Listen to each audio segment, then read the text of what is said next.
What you just heard is a warning. I'm William Cooper, and you're listening to the Hour of the Time. The jackboots will come if we are not careful.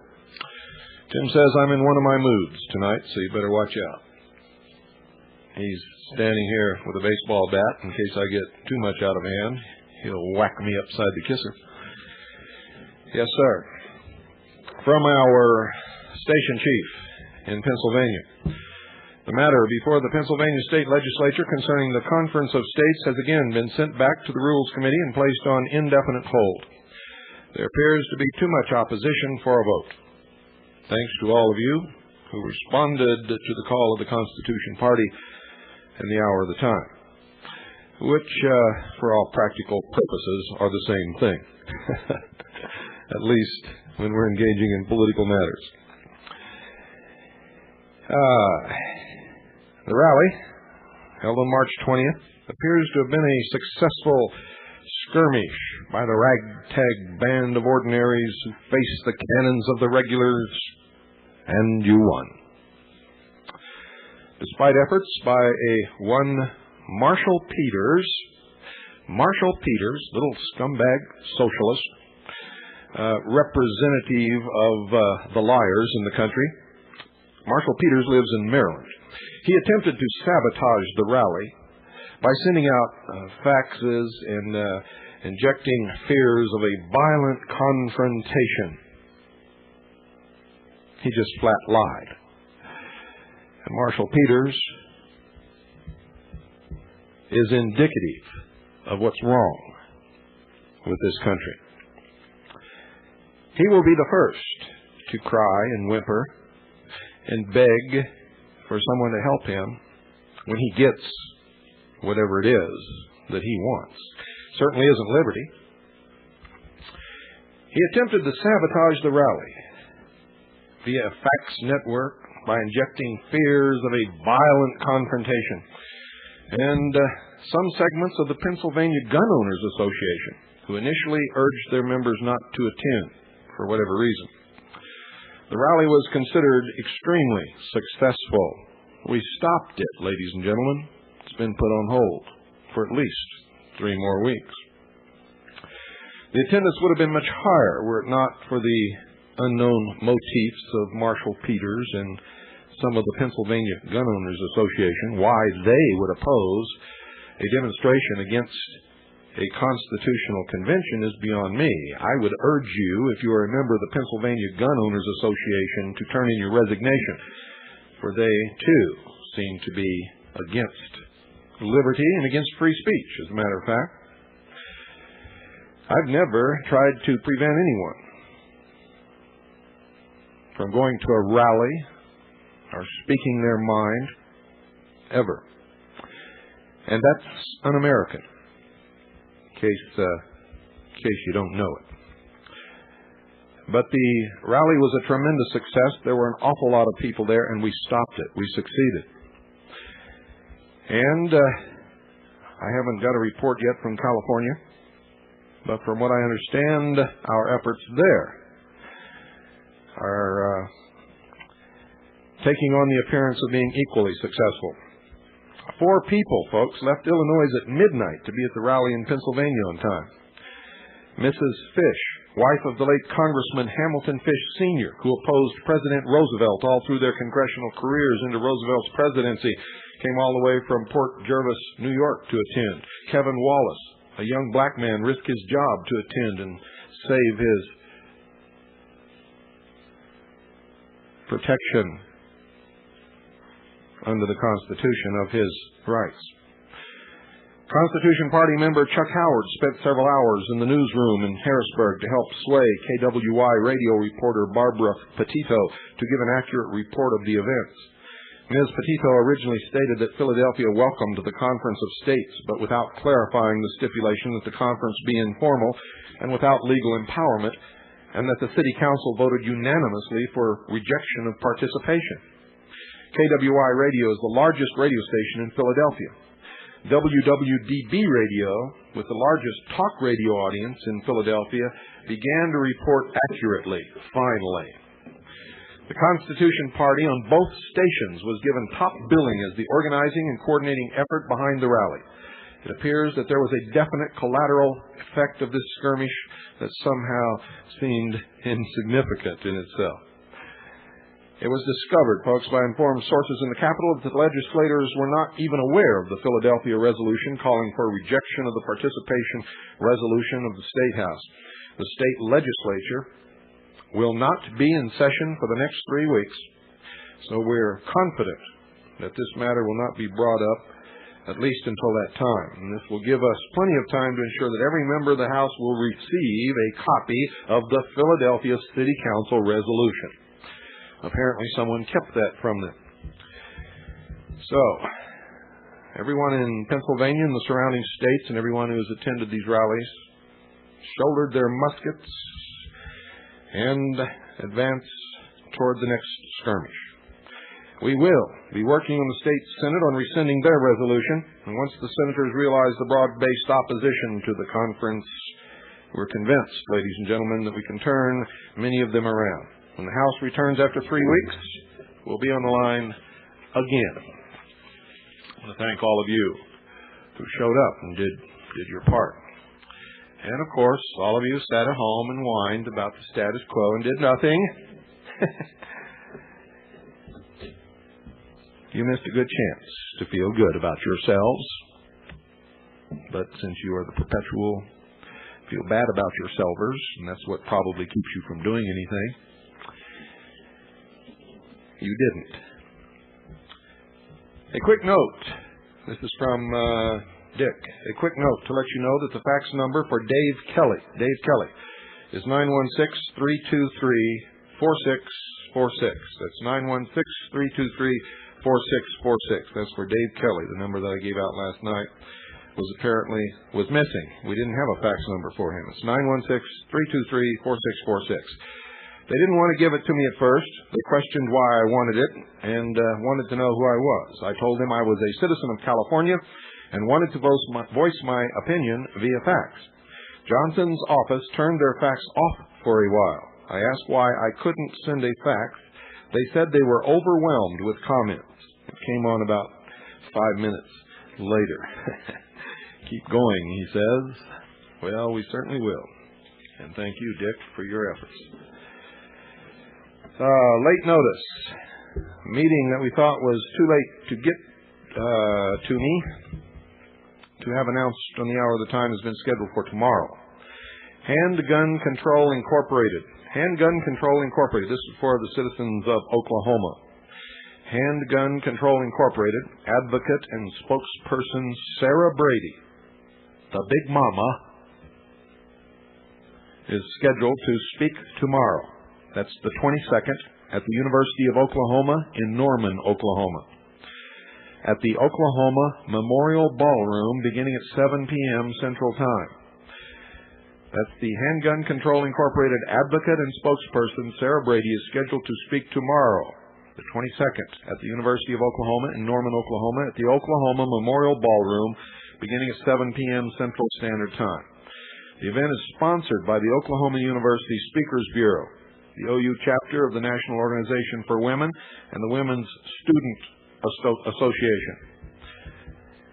The Oklahoma Freedoms Network will stage a protest rally from 6 p.m. to 8 p.m. on the North Oval, whatever that is, on the North Oval, which is located at the intersection of University and Boyd in Norman, Oklahoma. That's the intersection of University and Boyd in Norman, Oklahoma. Lawton, Oklahoma chapter chairman David Dixon said his group is expecting more than 1,000 protesters Wednesday night. What night is this anyway?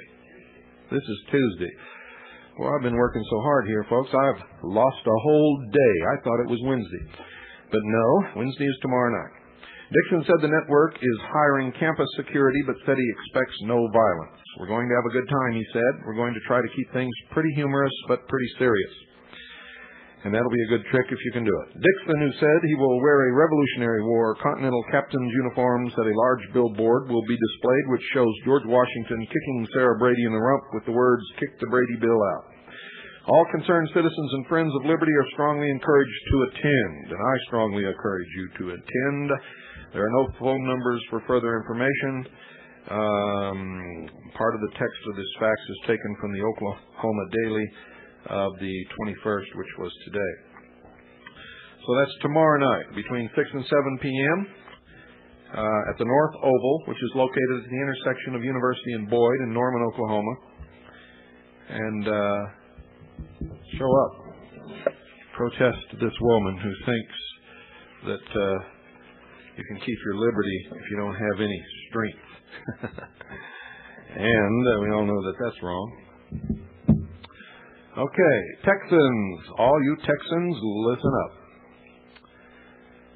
These are the members of the State Affairs Committee of the 74th Legislature who are considering the participation resolution for the Conference of States as we speak.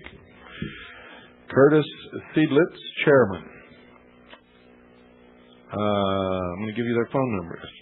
512. They all start with 512, so I'm going to tell you that now, and I'm not going to say the area code again. It's 512. Curtis Seidlitz, Chairman. 463-0474. That's 463-0474. Sylvester Turner, Vice Chairman. 463-0554. That's Sylvester Turner. 463-0554. Leo Alvarado. 463-0616. And they're all 463, so from now on I'll just give you the last four. Leighton Black. 0684. That's 0684. Fred Bose, B-O-S-S-E. 0660. That's Fred Bose, 0660. Bill G. Carter, 0482. That's Bill G. Carter, 0482. Tom Craddock, 0500. Tom Craddock, 0500. Deborah Danberg, 0504. That's Deborah Danberg, 0504. Paul Hilbert, 0572. That's Paul Hilbert, 0572. Scott Hochberg, 0492. That's Scott Hochberg, 0492. Bob Hunter, 0718. That's Bob Hunter, 0718. Delwyn Jones, 0542. That's Delwyn Jones, 0542. Brian McCall, 0592. That's Brian McCall, 0594. Brian McCall is 0594. I apologize, folks. 0594. Tom Ramsey, 0680. That's Tom Ramsey, 0680. And Steve Wollens, Wollens, 0746. That's Steve Wollens, 0746. You can write to all of the above by just writing representative and whatever the name is, Box 2910. It's all the same, Box 2910. But the representative and their name, Box 2910, Austin, Texas. Austin, Texas, 78768. That's 78768. And you might want to put state capital. Make sure that the mail people don't get lost. Don't go away. Ladies and gentlemen, I'll be right back.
In Senate Report 93-549 of 1973, we find these true but yet very startling words. Quote, "Since March the 9th, 1933, the United States has been in a state of declared national emergency, war. For 40 years, freedoms and governmental procedures guaranteed by the Constitution have in varying degrees been abridged by laws brought into force by states of national emergency. This vast range of powers, taken together, confer enough authority to rule the country without reference to normal constitutional processes. Under the powers delegated by these statutes, the President may seize property, organize and control the means of production, seize commodities, assign military forces abroad, institute martial law, regulate the operation of private enterprise, and in a plethora of particular ways, control the lives of all American citizens. Enormous scope of powers. A literal time bomb that many of us believe is going to go off within the next few years, if not sooner, maybe months." The report goes on to read, and I quote, "Furthermore, it would be a largely futile task unless we have the President's active collaboration, having delegated this authority to the President in ways that permit him to determine how long it shall continue simply through the device of keeping declarations alive. We now find ourselves in a position where we cannot reclaim the power without the President's acquiescence. We are unable to terminate these declarations without the President's signature, so we need a large measure of presidential cooperation. If the President can create crimes by fiat and without congressional approval, our system is not much different from that of the communists, which allegedly threatens our existence." End quote. That is why the Constitution Party was formed, and that's why we must field a constitutionally committed president and vice presidential candidate, and we must win the '96 election. And you must join us. President Johnson's veto message of the Reconstruction Act that placed the nation under martial law rule for the first time in our nation's history is enlightening and reads in part as followed. Now, I'm not talking about President Lyndon Johnson. It says, quote, "I have examined the bill to provide for more efficient government of the rebel states with the care and anxiety which its transcendent importance is calculated to awaken. I am unable to give my assent for reasons so grave that I hope a statement of them may have some influence on the minds of the patriotic and enlightened men with whom the decision must ultimately rest. The bill places all the people therein named under the absolute domination of military rules, and the preamble undertakes to give the reason upon which the measure is based and the ground upon which it is justified. It declares that there exists in those states no legal governments and no adequate protection for life, property, and assets, and asserts the necessity of enforcing peace and good order within their limits. This is not true, as a matter of fact. The excuse given for the bill in the preamble is admitted by the bill itself not to be real.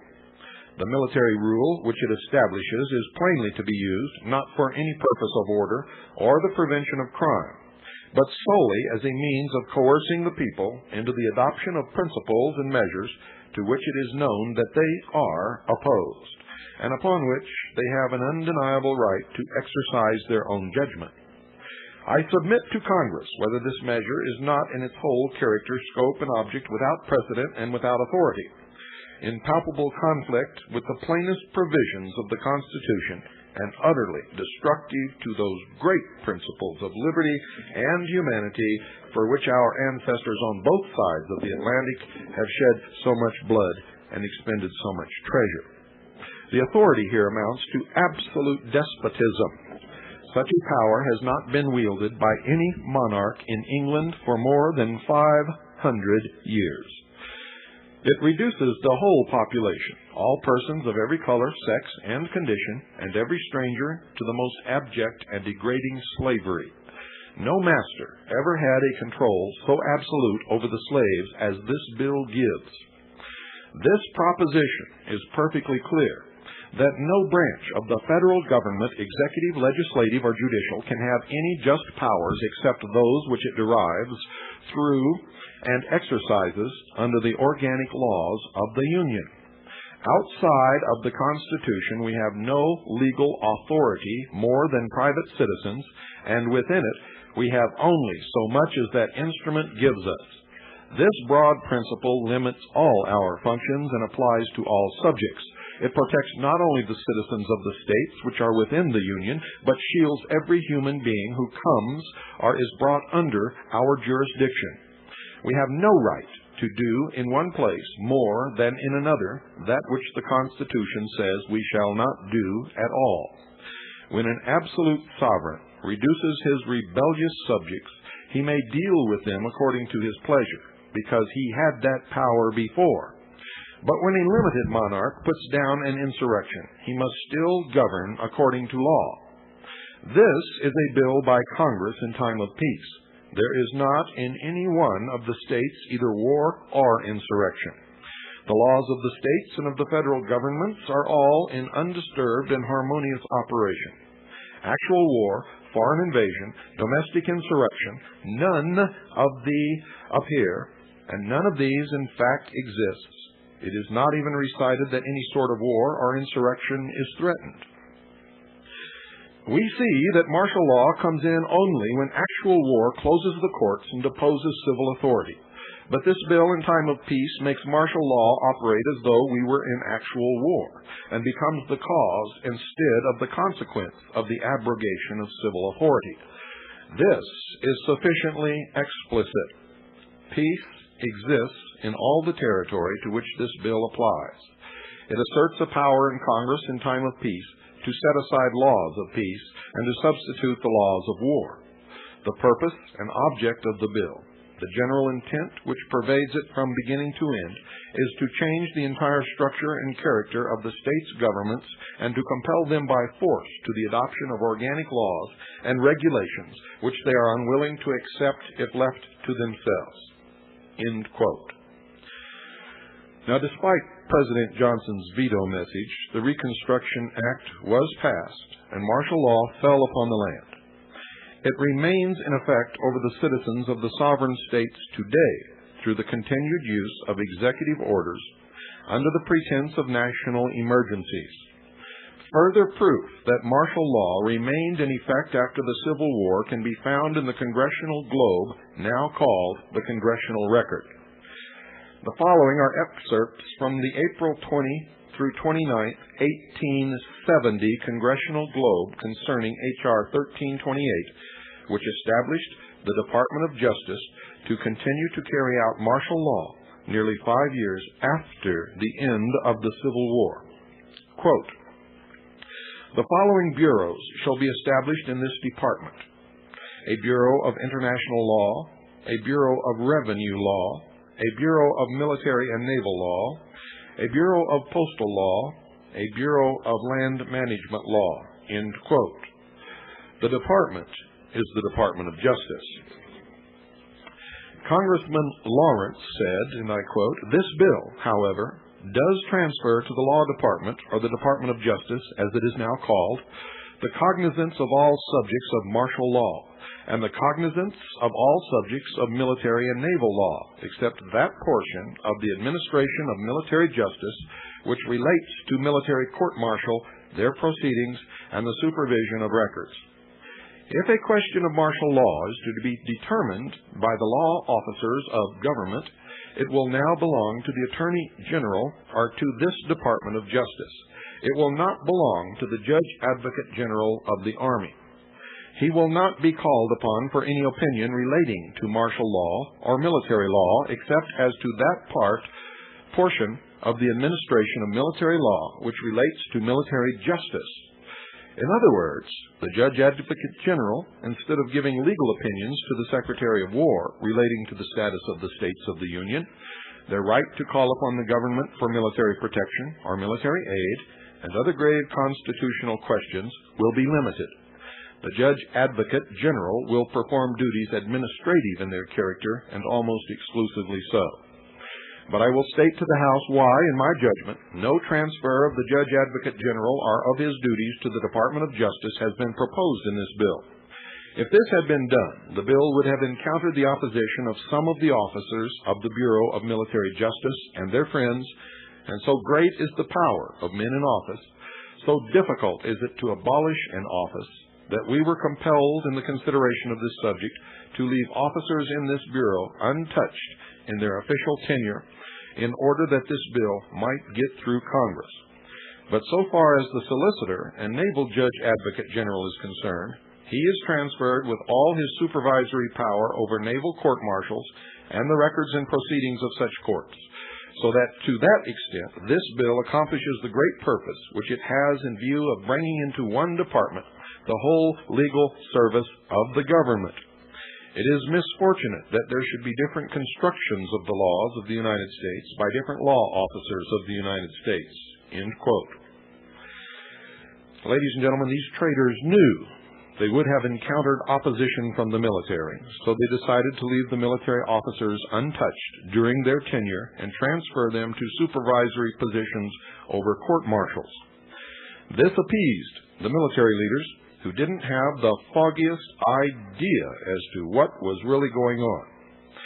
Had the traitors fleeced the military of all their powers during their tenure in office, they would have realized so nothing was happening at the henhouse and would have possibly taken military action. Unfortunately for America, our military leaders slept right through the overflowing treason and the overthrowing of the Constitution.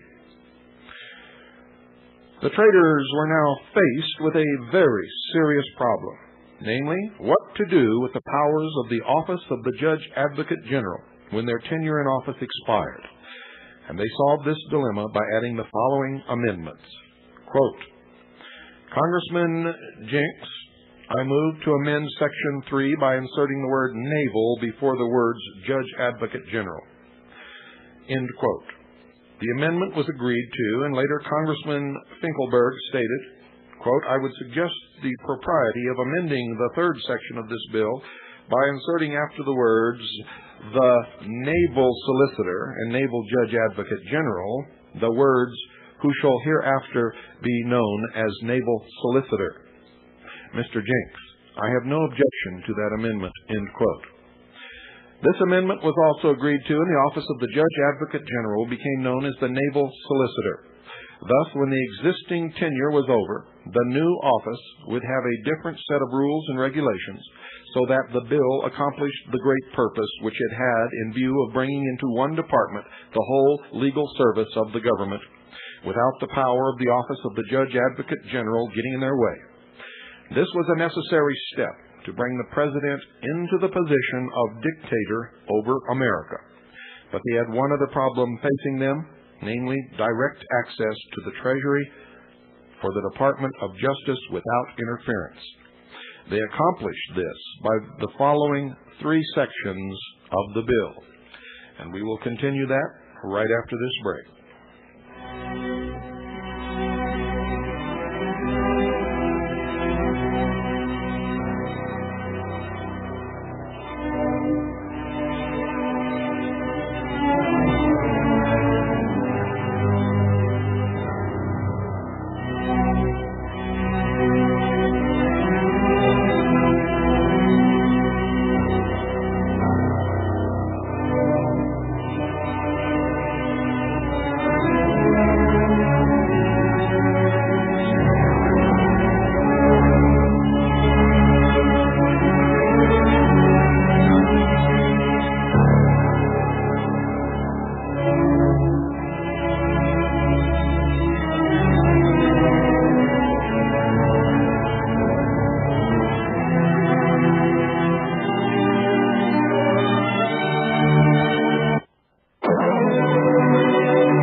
Ladies and gentlemen, the hour of the time is brought to you by Swiss America Trading.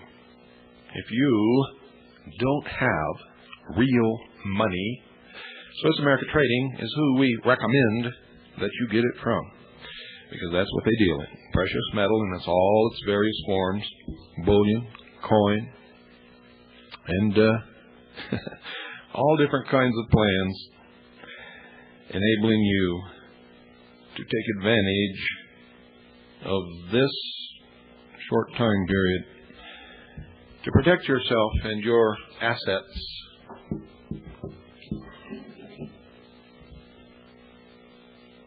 so that they don't disappear.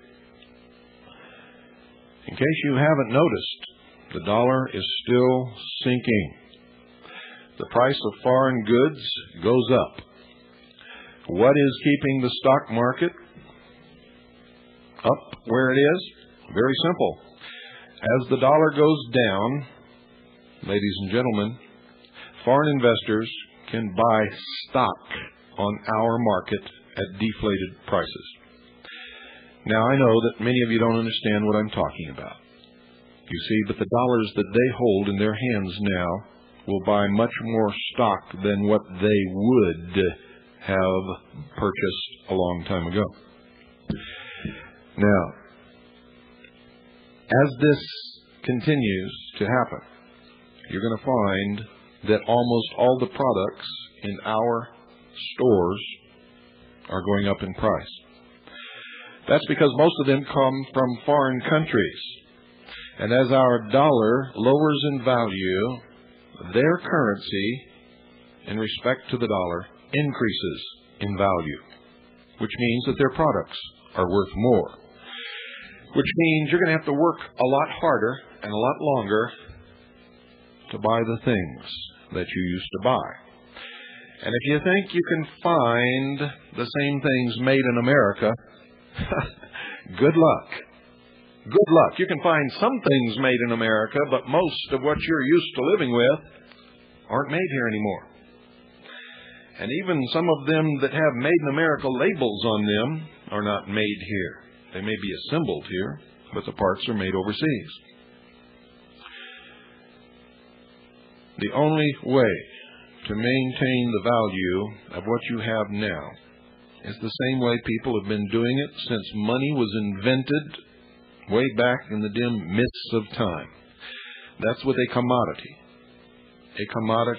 that keeps its purchasing power no matter how much the dollar or the currency or the paper fluctuates, and that's gold or silver coin.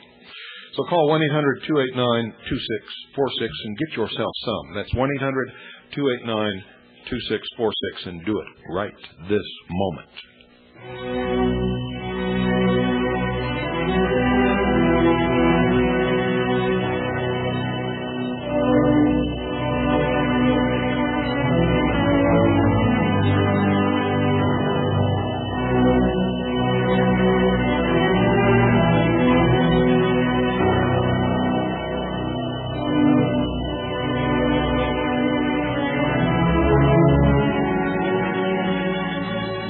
Now listen carefully, ladies and gentlemen.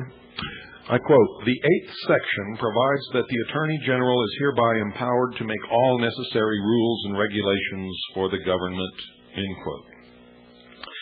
Quote, "The 11th section provides that all monies hereafter drawn out of the Treasury upon requisition of the Attorney General shall be dispersed by such one of the clerks herein provided for the Attorney General as he may designate, and so much of the first section of the Act making appropriations passed March 3rd, 1859, as provides that money drawn out of the Treasury upon requisition of the Attorney General shall be dispersed by such dispersing officer as the Secretary of the Treasury, is hereby repealed.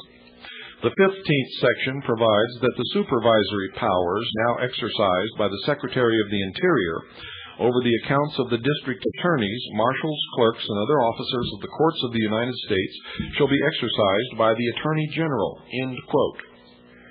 Now remember, earlier in the broadcast, and for those of you, ladies and gentlemen, who have received Veritas, you know about the Trading with the Enemy Act. Under the Trading with the Enemy Act, the district courts of the United States are hereby given jurisdiction to make and enter all such rules as to notice and otherwise, and all such orders and decrees, and to issue such process as may be necessary and proper in the premises to enforce the provisions of this act. And now we find out that the district attorneys, marshals, clerks, and other officers of the courts are under the Department of Justice. Now here's a little test.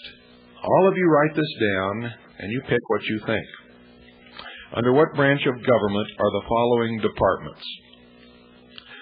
Executive, legislative, or judicial? Pick one of those three. A is executive, B is legislative, and C is judicial. So, under what branch of government is the Department of State? Executive, legislative, or judicial? The next one, under what branch of government is the Department of Treasury? Executive, legislative, or judicial? The next one, under what branch of government is the Department of Defense? Executive, legislative, or judicial? Under what branch of government is the Department of Justice? Executive, legislative, or judicial? Under what branch of government is the Department of the Interior? Executive, legislative, or judicial? The Department of Agriculture, executive, legislative, or judicial? The Department of Commerce, executive, legislative, or judicial? The Department of Health, Education, and Welfare, executive, legislative, and judicial? The Department of Housing and Urban Development, executive, legislative, or judicial? The Department of Transportation, executive, legislative, or judicial? The Department of Energy, executive, legislative, or judicial? The Department of Education, executive, legislative, or judicial? The Department of Veteran Affairs, executive, legislative, or judicial? The answer, ladies and gentlemen, is found under Section 101 of Title V of the United States Code.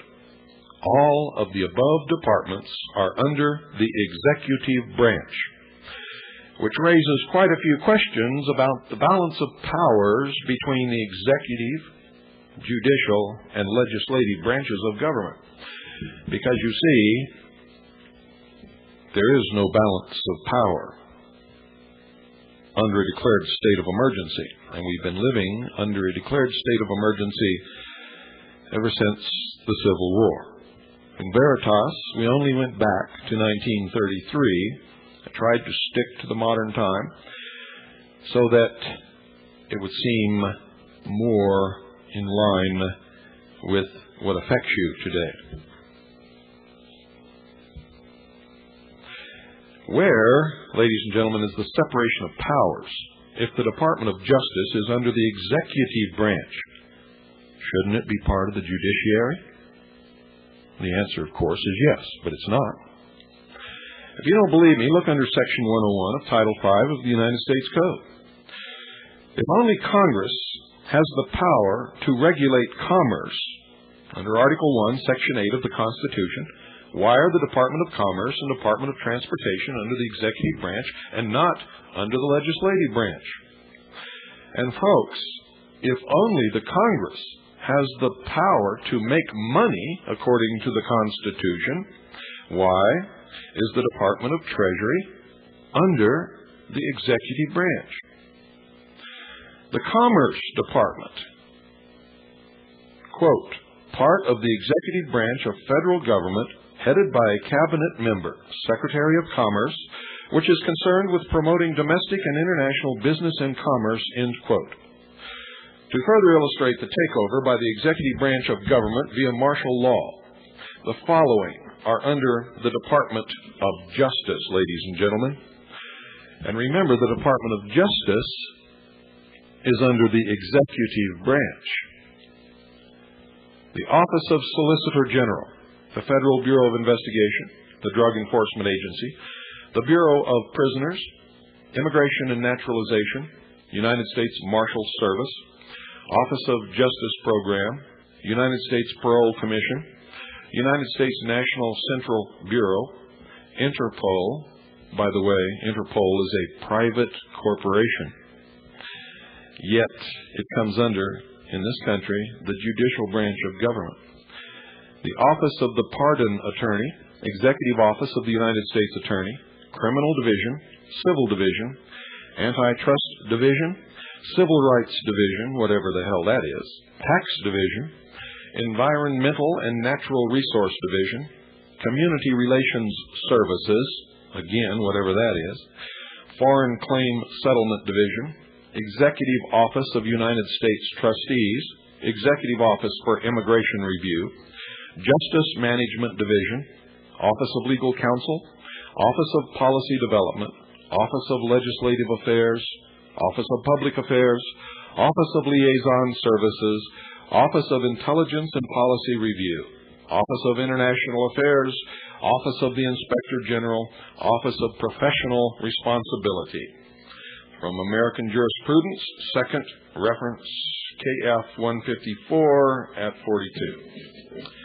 So, ladies and gentlemen, now you know, while you're all running around like chickens with your heads cut off, worried that they're going to declare martial law and come after the militia, it don't bother me a bit, because I know we've been under martial law for so long ago that I couldn't possibly remember it in my lifetime, and neither could you. I don't care how old you are.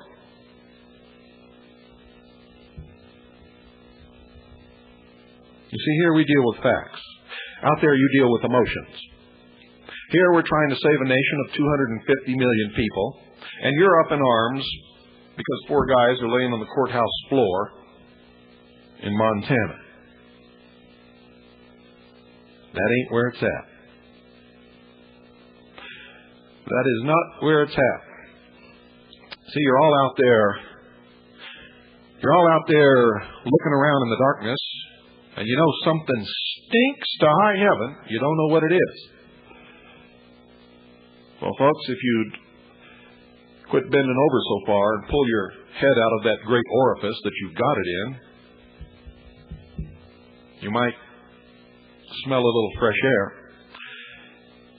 and you might be able to see a little more clearly.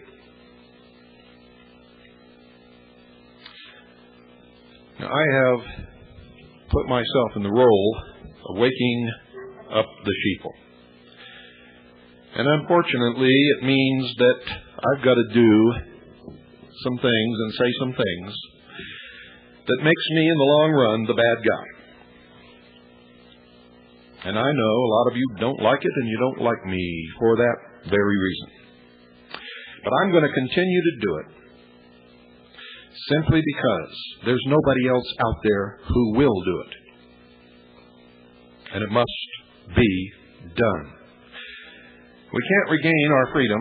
We can't restore the Republic.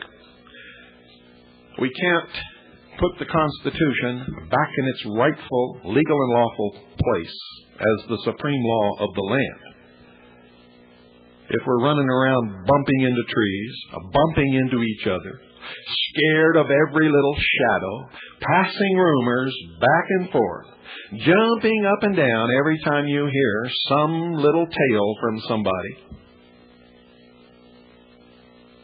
We have to pay attention to the real enemy, to the real task that lies before us. We cannot, under any circumstances, be goaded into any kind of stupidity, or stupid confrontation, or answering some alert sent out by somebody in some place somewhere because some of their people got themselves in trouble. When my family and I were guests down in Phoenix, I didn't call up the militia. I called for some militia members to come down and witness what was happening so that I could survive the court battle. I didn't send out militia alerts across the country, nor did anyone else in my behalf. And I handled my own legal problem myself, in my own way, with my own money. I did not beg you for legal defense funds.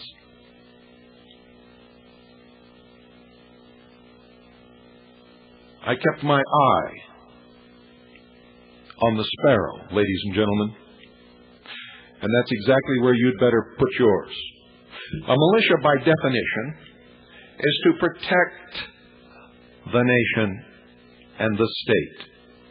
If you are a state militia, your first obligation is to your state constitution and to your state, to your communities, to your counties.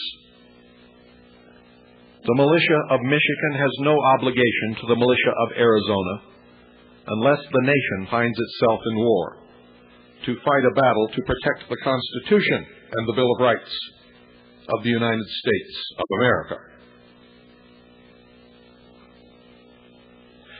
You all need to understand these things because you don't seem to understand much at all. Until that happens, you have no obligation anywhere but in your local community, in your state, to your state constitution. If and when another Waco occurs, or someone attempts another Waco, then we must all come together to stop it. But until then, we don't march because Joe Blow, having nothing to do with the militia whatsoever, goes with some friends and gets himself arrested for whatever reason. You don't do that.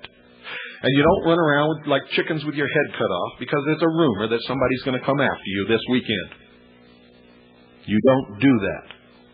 The militia, by definition, must be ready to respond at any time to any emergency. You don't go home and watch television and wait for the next rumor and then run around scared that something's going to happen. You must be prepared all the time, every moment, every day, every week, every month, every year, if you are a member of the militia, to respond if you are called upon.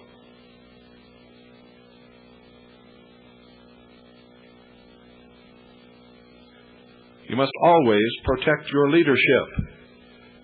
If all of you out there really believe that something's going to happen this weekend, there's a very easy way to make sure that nothing does happen. It's very simple. Go somewhere else.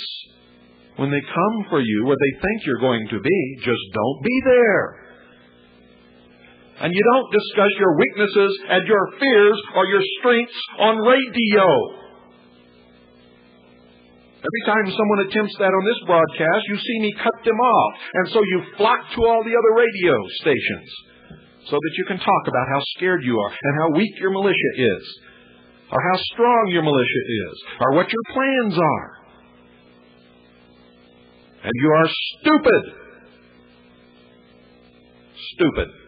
Keep it up. You will ensure that if there ever is a confrontation, you will be defeated soundly very quickly.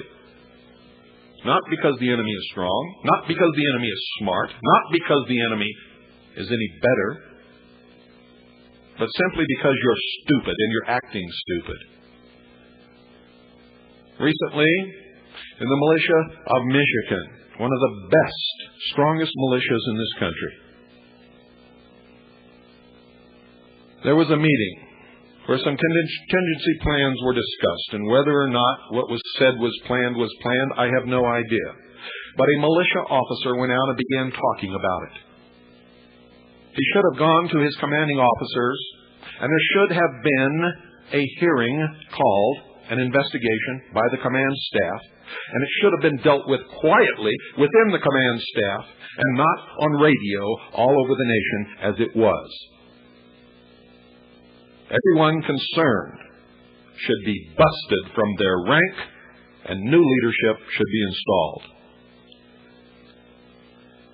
If the militia is going to be successful, the militia had better learn discipline.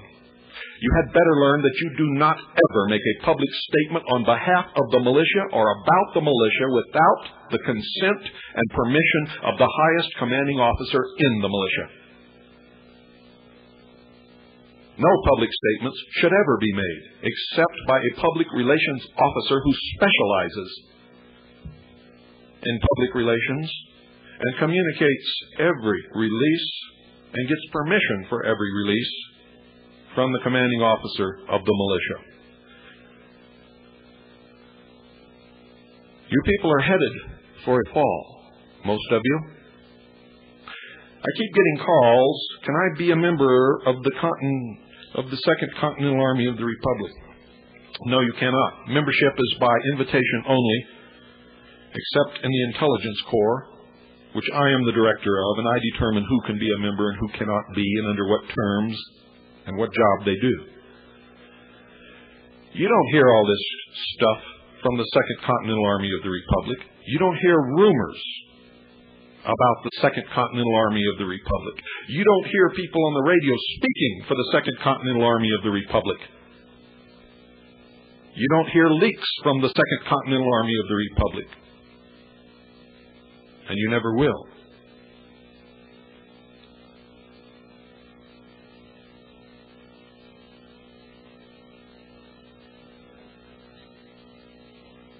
Now, ladies and gentlemen, I suggest for those of you who are not guilty of any of this, get with those who are and teach them how to grow up. Teach them to take off their diapers and put on a pair of pants. Teach them to function as adults and not children. We're not playing cowboys and Indians here. And sooner or later, all this stupidity is going to cause people to lose their lives. Whoever fires the first shot loses the war. And there are many people out there trying to instigate you into doing exactly that. When the militia of Montana called for all of the militias of all of the states to march to New Mexico because Catron County was overrun with the National Guard and the FBI and the BATF, and the citizens were being rounded up and put in a concentration camp, if you had done it, it would have been all over. And every patriot in this country would now be in jail. You'd better understand it. You'd better start thinking straight.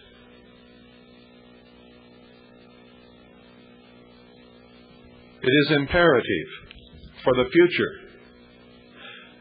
of not only your state but the nation, for the future of liberty, that you learn to be responsible. When I went to speak in Michigan, here it was, a Constitution Party rally, and all these guys kept showing up in camouflage fatigues, even to the little garrison cap, and field jackets, and jack boots. It wasn't a militia meeting. These guys were playing games. They were feeding their egos. It made them feel good. Those are the wrong people to have in the militia. You see, if dressing up like a soldier makes you feel really big, and if it puffs up your ego, you shouldn't be there. If carrying a gun makes you feel bigger or more important, then you should never be allowed to carry a gun, in my estimation. But since I believe in the second article and amendment, I would be the last to stop you. But I happen to know something about human nature. A lot of you are playing games out there. You're feeding your egos.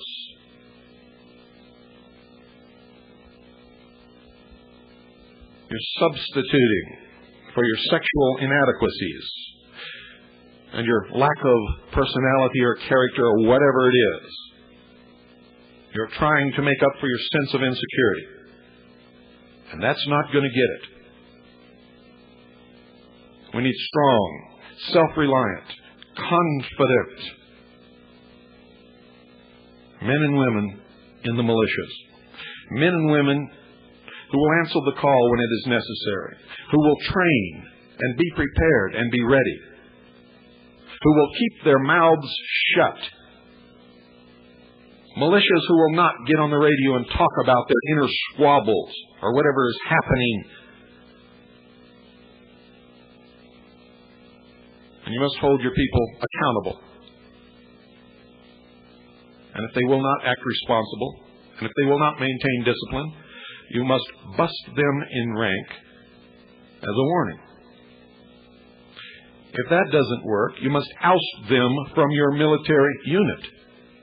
And it's not paramilitary. Get rid of that word. The militia is military.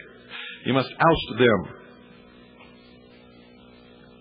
Militia members should never wear any kind of a uniform unless they are participating in a training activity which requires it.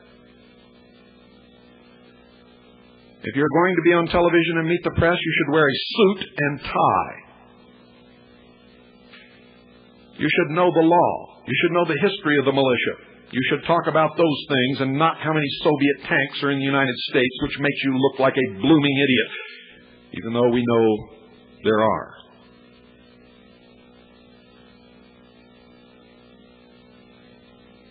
And if you're the leader of a militia, don't take somebody else to speak for you. If you can't speak, don't go. And if you can't speak, you got no business leading. And cut out all this religious crap.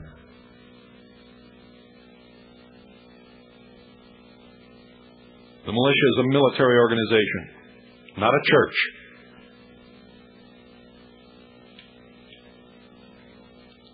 Good night, my children, and God bless you all.